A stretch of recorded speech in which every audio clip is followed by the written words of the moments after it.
राम राम, जय हिंद। जवानी काबू में।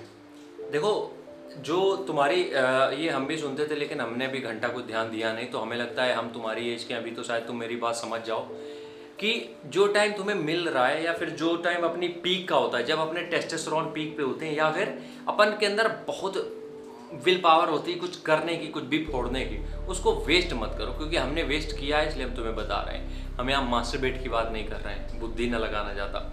हम यहाँ पे बात कर रहे हैं कि अगर तुम इस जवानी को, अपनी जो यंग एज है जहाँ पे एकदम हम खौल रहे हैं, इसको अगर तुम कंट्रोल में कर लेते हो और इसको चैनलाइज कर लेते हो, इस एनर्जी को कहीं दूसरी जगह, लाइफ चेंज हो जाएगी, ट्विस्ट हो जाएगी। अब हम बहुत प्यार से हिंदी में समझाएंगे, प्यार से समझना बस। जिनकी भी एज 16 पार कर चुकी है और वो 35 बिलो है, 16 से 35, 17 साल, ये 18 19 साल जो भी है, ये 15 साल मान के चलते हैं, ये जो बीच की एज होती है 17 18 से 35 तक, ठीक है। इस एज में अपने पास इतना कुछ करने के लिए होता है, अपने अंदर इतने गट्स होते हैं, इतना विल पावर होता है कि कुछ भी कर सकते हैं, क्योंकि टेस्टोस्टेरोन पीक पे होता है, ठीक। अब देखो, होता क्या है कि यही टाइम जब हमसे कहा जाता है करियर बना लो या फिर कुछ भी कर लो, तो इस समय पे हम बहुत जल्दी भटक जाते हैं, बहुत जल्दी भटक जाते हैं, खास करके इसमें लौंडियाबाजी में। सबसे मेन चीज़ यही होती है कि लौंडियाबाजी में, दूसरा या तो नशेबाजी में, दो ही चीज़ें होती हैं जो इस एज में तुम्हें सबसे ज़्यादा अट्रैक्ट करती हैं। तो फिर लड़की के साथ घूमना या जो भी चीज़ें करना, और दूसरी चीज़ होती है ये जो पान मसाला सिगरेट तम्बाकू, दो चीज़ें। अब देखो, यही टाइम होता है, कुछ लोग जो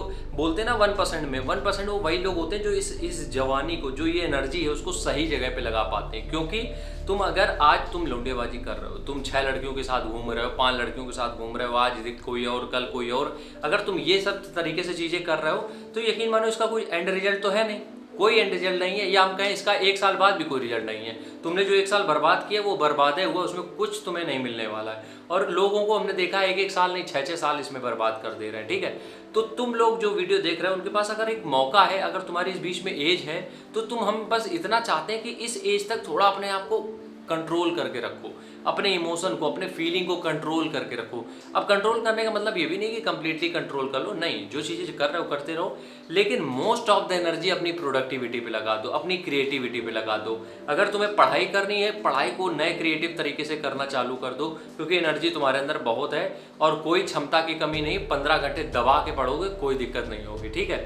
अपनी जो क्रिएटिविटी है, प्रोडक्टिविटी है, वो इसमें लगाओ ना, अपनी पढ़ाई में। तुम यहाँ किसी को खुश करने के लिए एक महल बनवा रहे हो, उसके लिए गेस्ट हाउस सजवा रहे हो, बर्थडे की पार्टी की तैयारी कर, ये सब मत करो, ये सब करने की जरूरत ही नहीं है। अभी मत करो, सेटल हो जाओगे तुम, साले को पूरा मोहल्ला सजवा देना, कोई दिक्कत नहीं। लेकिन अभी क्या करो, अभी जो अपने आप को प्रॉपर एनर्जी मिली है ना, टेस्टोस्टेरोन वाली, जो वरदान मिला है ऊपर से, उसको यूज़ करना है अपन को ढंग से। और उसको यूज़ करने के लिए हमें उसी रास्ते पे जाना पड़ेगा जहाँ से आगे कुछ मिल सकता है। क्योंकि आज यार तुम किसी लड़की के साथ हो, कल वो तुम्हें छोड़ के जाएगी, किसी और के साथ उसकी शादी हो गई, तुम किसी और के साथ जाओगे, फिर वही प्रोसेस चलता रहेगा।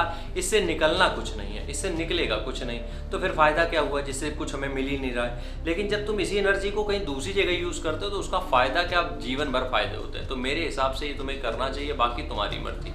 राम राम, जय हिंद।